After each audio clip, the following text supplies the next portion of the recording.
Hola amigos, ¿qué tal? Stuart here from Spain Speaks with an update video today. We'll have a bit of a chat about what's going on around the country. We'll also go for a bit of a drive because I have to go and get something done with the car today. So let's go. Now I'm on my way today to Alcalá de Henares, which is a town east of Madrid, about 20 kilometers east.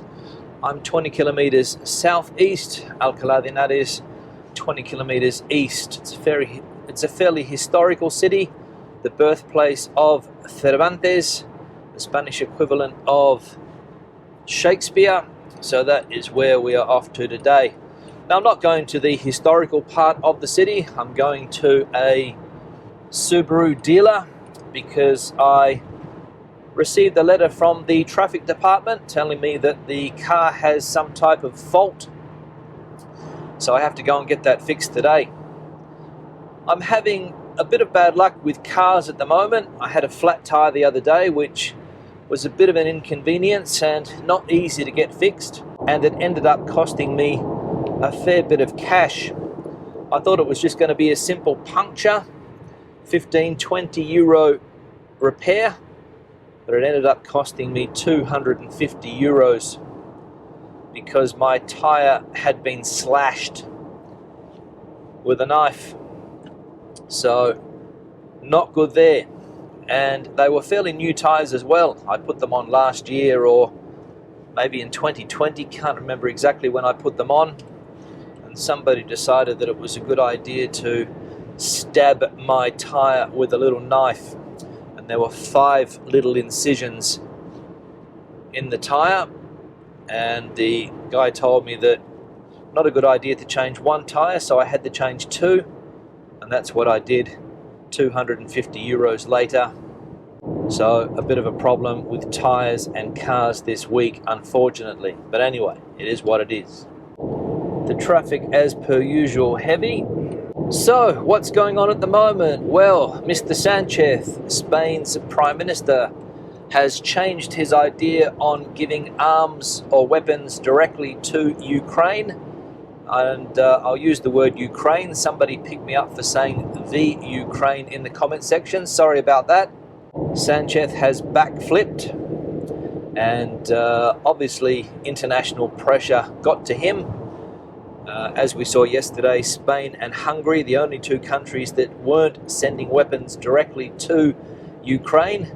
And he came out yesterday, addressed Parliament, and said that he was going to send weapons. Don't know how they're going to send weapons. Somebody pointed out that Russia has the borders fairly well sealed to Ukraine at the moment, so don't know how they're going to get those weapons in. But that's something for him to work out, not me. So that's a backflip, another one. And he's going against his coalition partners, Podemos, who, as we know, don't want weapons sent to Ukraine or anywhere because they are anti-war. So I'm not sure what happened there and what's going to happen with the coalition partnership, because that's one of the big complaints that Podemos had, that they didn't want weapons sent. But anyway, the government the other day said that they weren't sending weapons, they were going to send them through the European Union. They were adamant about that, and then yesterday, a backflip. So what the reason was, I've got no idea, but nothing unusual there as far as Mr. Sanchez is concerned. Now I'm taking the back streets to Alcalá today. I could take the main highways, but I want to go this way, have a bit of a scenic drive, let's say, and hopefully the traffic won't be as heavy as it is on some of the main roads. Now there's an update on the former king, Juan Carlos. He has been cleared by the Spanish justice system. No further investigation into his business dealings, into the alleged corruption or kickbacks that he has allegedly received over the years. Apparently they have found nothing to charge him with, and the only thing that he has now is a lawsuit in the UK that has been filed by one of his former friends. I'll use the word friend rather than girlfriend. So the former king Juan Carlos, almost out of hot water. And as we know, he has been living in Abu Dhabi for the last 19 months on holiday there. And he will most likely come back in coming months, I suppose, before the summer, so that he can spend time on his son's yacht in Mallorca and all of the other royal palaces or royal homes that they have access to in the country. I'm sure that that will be the case, and I imagine he's not going to lose his status as a former king. So good news for Juan Carlos, bad news for the political parties that have been after him. Now, the health situation here in Spain, I don't want to harp on about this too much anymore, but it is getting better.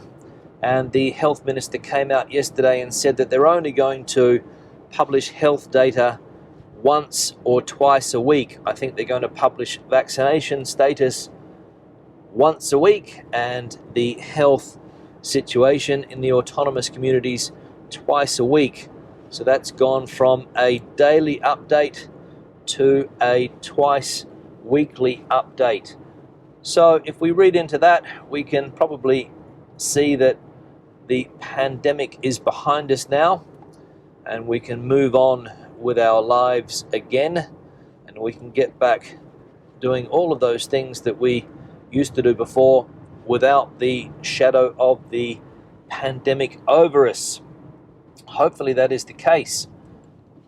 There have been some stories about a new variant of Omicron or something like that coming out of Denmark, but apparently it's not too serious. So hopefully, as I said, we can put this whole pandemic thing behind us. To get an idea, we're 15 kilometers away from Madrid, and there's a guy with sheep over here giving them something to eat. So that's what we're dealing with here. Hopefully one won't run out in front of the car. So the pandemic behind us, good news I think, and Spain can get back to normal. The world can try to get back to normal. Other countries are dealing with it this way now. The UK, as we know, Ireland, I think, is moving along those lines as well. Australia is fully open again. Western Australia opened up today or yesterday. So lots of people that haven't been able to get back to Australia or to Western Australia for the last 2 years, I'm sure looking forward to being able to do that. I know that I am. It's just a question of whether I can get back soon or not, because winter is fast approaching in Australia and summer is fast approaching here.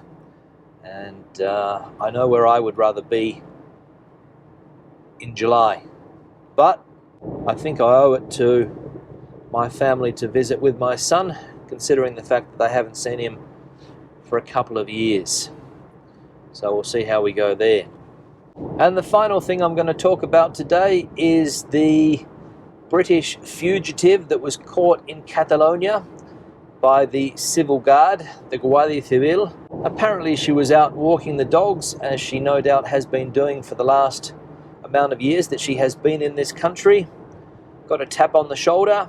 Excuse me, we are the civil guard. Are you this person? Yes, I am. How did you find me? And away she went. A fugitive for the last 9 years apparently.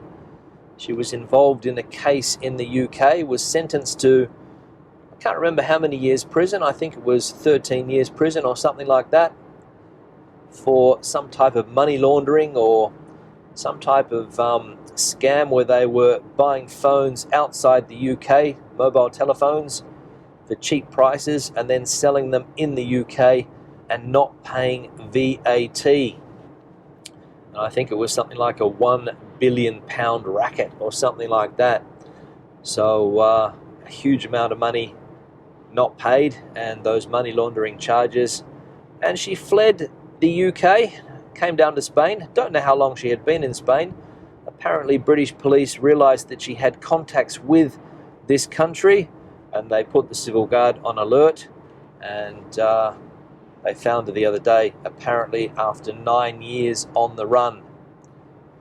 So it took them 9 years to find her, but another fugitive back in prison in the UK, I imagine. And this is on the back of a list that the British police put out a few months ago, maybe last month, maybe the month before, can't remember, of a list, as I said, of the most wanted British fugitives that have escaped justice in the United Kingdom. And a lot of them apparently are living in Spain. Well, that's what British authorities think. So interesting there. Now I'll start to wrap the video up behind the fire truck here. Coming into Alcalá de Henares, I'm about 10 minutes away, and I'm stuck behind a fire truck and 2 other trucks, so shouldn't be too long once this road opens into 2. So questions and comments, please leave them in the section below. Debate the video out as you normally do. Give it a thumbs up if you liked it, thumbs down if you didn't. I'll see you in the next one. Hasta luego.